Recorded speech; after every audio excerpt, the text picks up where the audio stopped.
Ils sont présentés à la presse pour la première fois en Espagne.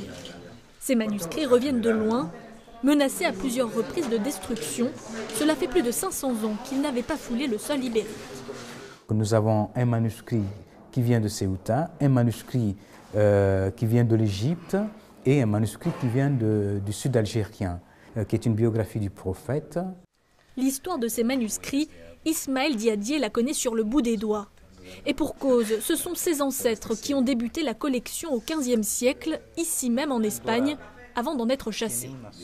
Triste symbole quand même, parce que ce sont des manuscrits qui sont partis de l'Espagne, parce qu'il y a eu l'intolérance catholique d'alors. Triste également parce que ces manuscrits reviennent parce qu'il y a une intolérance islamiste à Tombouctou.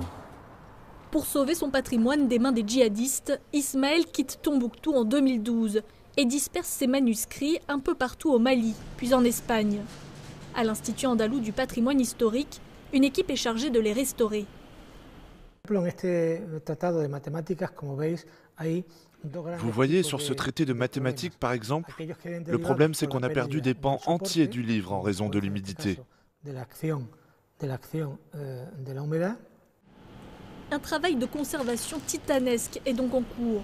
Seul moyen pour que ces documents puissent un jour être numérisés, traduits et étudiés, comme cet acte de vente datant du XVIe siècle.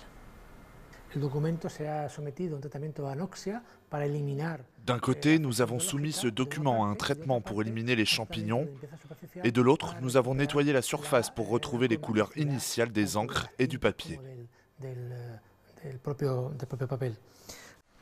L'an prochain, ces précieux ouvrages seront exposés au public dans plusieurs villes d'Andalousie, mais également à Tolède.